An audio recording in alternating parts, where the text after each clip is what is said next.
Assalamualaikum warahmatullahi wabarakatuh. Waalaikumsalam warahmatullahi wabarakatuh. Oke, selamat pagi anak-anak. Pagi. Gimana kabar kalian? Baik.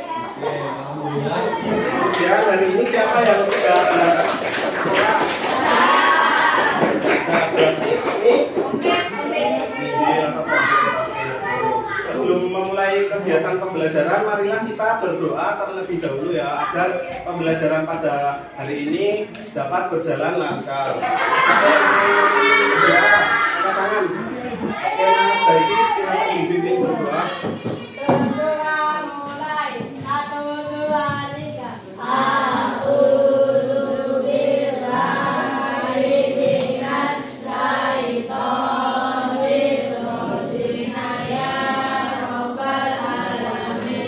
Hari ini kita akan mempelajari kelas 6, tema berapa?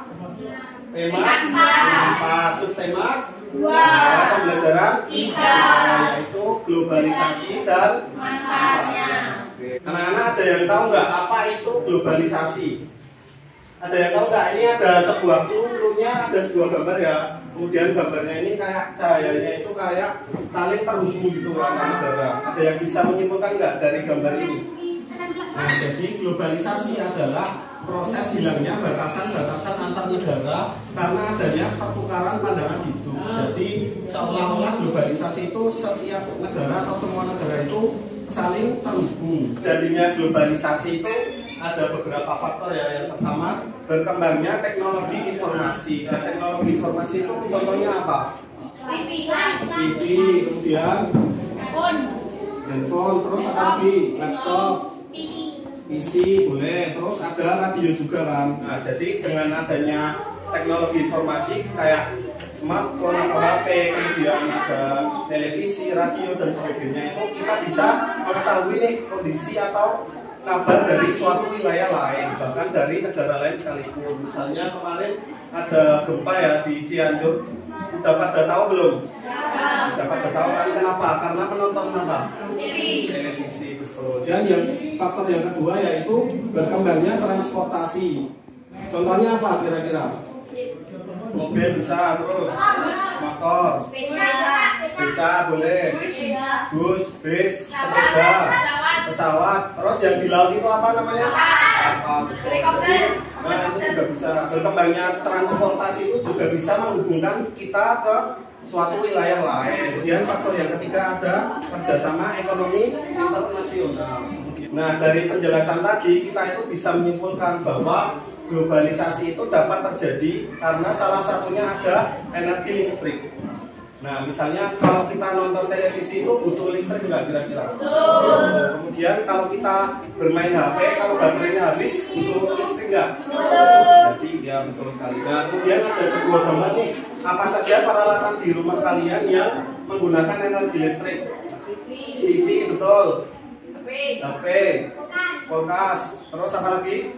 Magicom, terus blender, lampu betul sekali. Jadi ada kipas angin betul. Jadi ada banyak sekali apa yang akan terjadi jika suatu saat listrik di dunia itu habis. Kira-kira apa yang akan terjadi? Dunia akan gelap. Terus apa lagi? Oke, bisa kehidupan manusia tidak tentram. Terus ada jawaban lain. Jadi sudah benar ya yang disebutkan anak-anak tadi. Nah, yang akan terjadi jika suatu saat energi listrik di seluruh dunia itu habis, kita akan kesulitan. Soalnya kita itu sadar nggak sadar kita udah terbiasa dengan energi listrik. Misalnya saat olahraga, biasanya jadwalnya hari apa olahraga? Kamis. Kemudian kalian main sepak bola, terus kalian gerah ya, keringatnya banyak sekali. Kemudian kalau misalnya nggak ada kipas angin, gimana? Susah nggak kira-kira? Susah kan? Kita harus pakai kipas tangan atau mungkin pakai buku atau kertas juga bisa. Jadi kita akan kesulitan, terutama saat malam hari. Misalnya ada tugas ya dari ibu guru atau pak guru, jika misalnya nggak ada listrik di malam hari gimana? Harus pakai lilin atau mungkin lampu yang dari minyak tanah dan lain-lain. Jadi kita akan kesulitan. Hari ini kita akan belajar dua hal ya. Yang pertama kita akan belajar teks eksplanasi, yang kedua hemat listrik. Kemudian tujuan pembelajarannya, jadi nanti kalian itu yang pertama dapat menyebutkan informasi penting dari teks eksplanasi yang didengar. Kemudian yang kedua, nanti kalian mampu menulis informasi penting dari teks eksplanasi. Kemudian yang nomor tiga, kalian dapat merekomendasikan cara menghemat listrik. Dan yang keempat, dapat melakukan kegiatan hemat listrik. Memasuki kegiatan yang pertama ya, jadi kegiatan ini akan mengerjakan LKPD 1. Nah, nanti mengerjakannya secara berkelompok ya, satu kelompok berisi 4 orang. Nanti saya bagi aja ya, kelompok 1 Mas Bagus, Mas Daivi, Mas Nabil sama Mas Fari, Safa dan Mbak Zahra. Nah, nanti waktu mengerjakannya 20 menit ya. Apakah ada yang mau ditanyakan dulu? Tidak. Saya akan membagikan LKPD 1 ya. Silakan duduk secara berkelompok.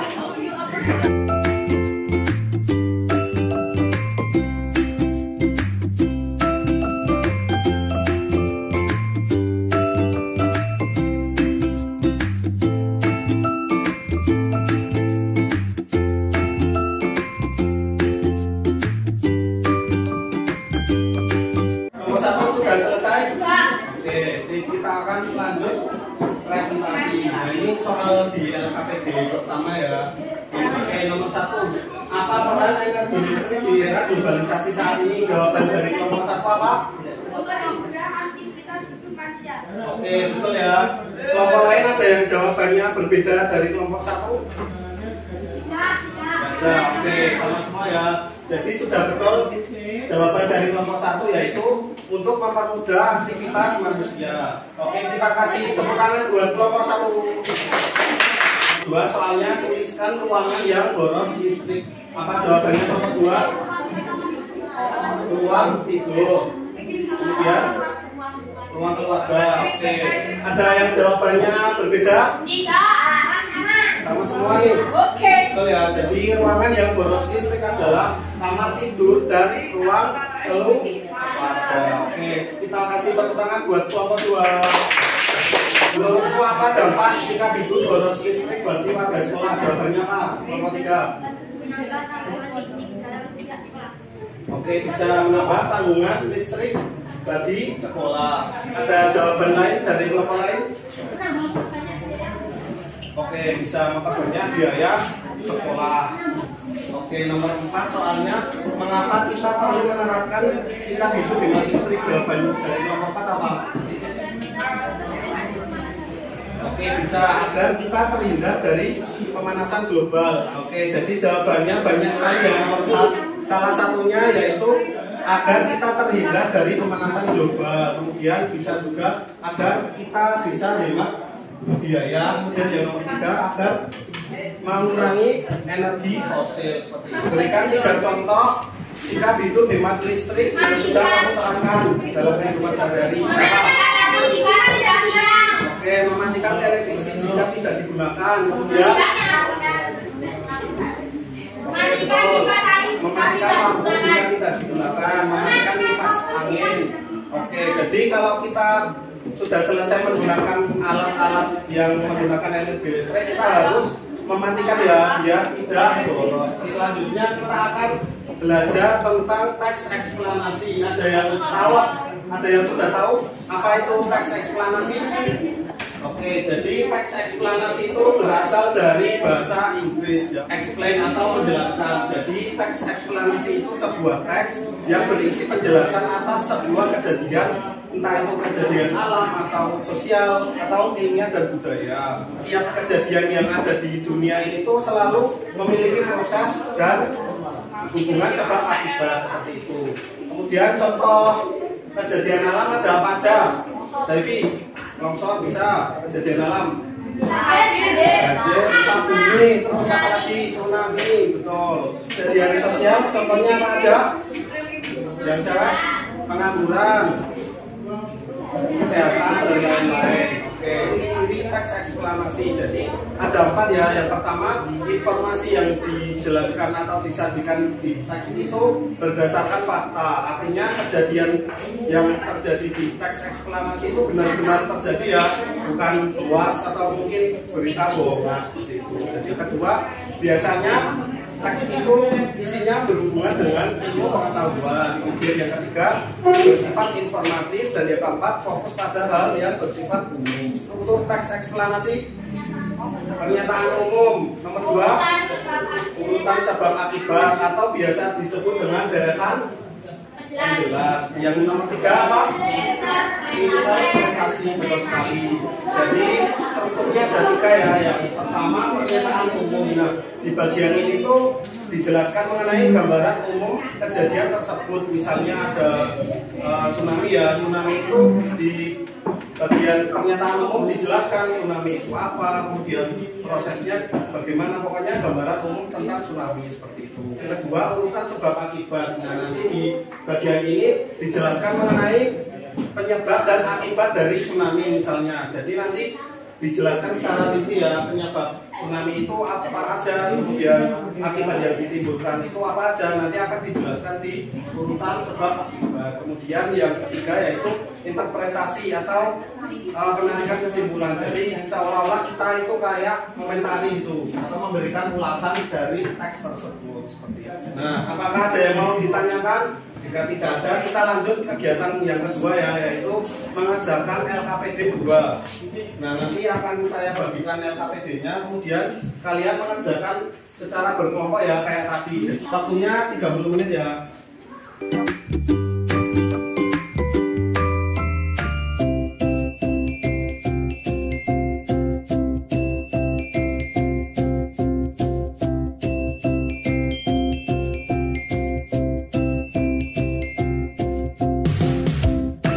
Kelompok 1 apakah sudah selesai? Sudah.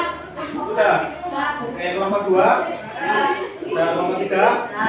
Mari kita bahas bersama-sama ya. Semua kegiatan manusia di area globalisasi ini hampir semuanya membutuhkan energi. Nomor 2, deretan penjelasnya apa paragraf kedua? Oke, apakah kelompok lain ada yang jawabannya berbeda dengan kelompok 2? Sama semua? Oke, jawabannya betul ya. Tepuk tangan buat kelompok 2.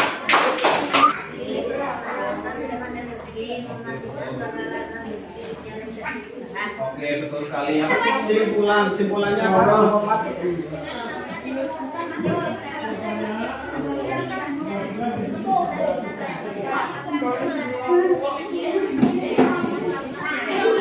Oke, betul ya. Jadi simpulan dari paragraf 4 itu, dengan melakukan hemat listrik kita bisa menyelamatkan bumi dari pemanasan global. Oke, jadi tadi kita sudah belajar banyak ya. Bagaimana pembelajaran hari ini? Tenang apa susah? Nah, oke, terima kasih. Apa saja yang sudah kita pelajari hari ini? Eksplanasi dan globalisasi, energi listrik, betul sekali. Kalian akan mengerjakan soal evaluasi ya. Soalnya cuma 5. Saya akan membagikan soal evaluasi sendiri-sendiri ya, nggak boleh nyontek.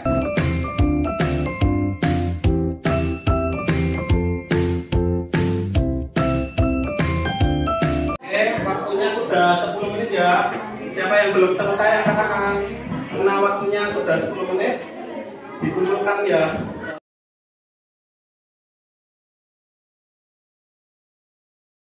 Karena pembelajaran hari ini dirasa sudah cukup, mari kita kemas-kemas ya. Siapa yang mau berdoa, memimpin berdoa? Oke, silakan Mas Bagus dipimpin berdoa mau pulang. Doa mulai. Allahumma arinal haqqo alhamdulillahi rabbil alamin. Oke, terima kasih anak-anak atas pembelajaran pada pagi hari ini. Jangan lupa jaga kesehatan ya, karena sekarang sedang musim pancaroba, nanti tidak gampang sakit. Kemudian sampai ketemu besok. Akhirul kalam, wassalamualaikum warahmatullahi wabarakatuh.